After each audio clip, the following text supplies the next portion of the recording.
तो निधि जो इस मामले में लगातार अपनी थ्योरी बता रही है, परिवार को उस पर भी शक है।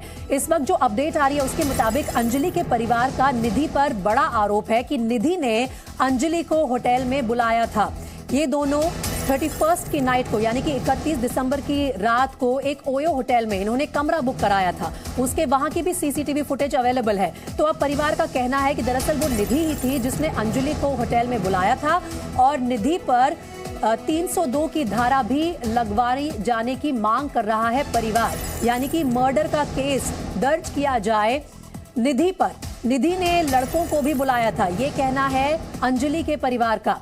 कल जब निधि ने मीडिया से बात की, जी न्यूज से भी बात की, तो निधि ने बार बार ये कहा कि उस होटल में दरअसल अंजलि के दोस्त और बॉयफ्रेंड मौजूद था और इस थ्योरी पर अब अंजलि के परिवार ने शक जताया है। मैं पुलिस वालों की उससे सम्मति दूं अब कि वो काम। हाँ, संतुष्ट है आप? हाँ जी। ये जो अच्छा, निधि की तरफ से बहुत सारी बातें कही गई है। आप निधि को जानती हैं क्या, जो उसकी दोस्त बताई जा रही है? मैं नहीं जानती निधि को। आप निधि को जानती नहीं है? उससे पहले कभी कोई मुलाकात नहीं हुई? पहले घर पे आए थे, फिर लेके गए? मैंने नहीं देखा निधि को। अच्छा, अंजलि को पहले निधि ने कहा कि बहुत शराब पी थी, लेकिन पोस्टमार्टम रिपोर्ट में ऐसा आया नहीं। अंजलि ने कहा कभी शराब पी थी? हमारे घर पे तो कभी नहीं पी और नहीं कभी पी के आती थी ये वो। निधि कभी घर पे आई आपके? नहीं, मैंने नहीं देखा उसको। निधि जो आरोप लगा रही है या जो बातें कह रही है, आपको लगता है कि वो ठीक है या गलत है? गलत है। ऐसा सारी निधि की बातें गलत है? हाँ जी। क्यों कर रही होगी ऐसा? हमें नहीं पता जी क्यों कर रही है। उस होटल में उसने खुद लड़की को बुलाया था। अगर हम किसी होटल में भी जाते हैं तो जिसके नाम का रजिस्टर्ड होता है वो बंदा खुद होता है। उसमें निधि का ही रजिस्ट्रेशन है, ना कि हमारी भांजी का। निधि का नाम लिखा हुआ है। हाँ जी। तो आप इसी से सोचो कि मतलब किसने किसको बुलाया। क्या बोलते हैं फुटेज में वो लड़की साथ में थी, 2 बजे की फुटेज में वो लड़की साथ में नहीं थी। ये सारा प्लान उस निधि का है। नहीं तो निधि ऐसा क्यों कर रही है जब उससे पहले आपने देखा नहीं, उससे दोस्ती नहीं, तो ऐसा क्यों कर रही है? ये तो पुलिस प्रशासन उससे सख्ताई से पूछे कि क्या कर रही है, क्यों कर रही है। ठीक है, जो पुलिस बात कह रही है वो उससे आप संतुष्ट है? पुलिस उसका बयान भी ले रही है, पुलिस की कार्रवाई से आप संतुष्ट है या उस पर भी सवाल है? अभी पुलिस की कार्रवाई से अभी तक तो संतुष्ट है, पर जो हम कहते हैं और अच्छे सख्ताई से पेश आए उससे पुलिस।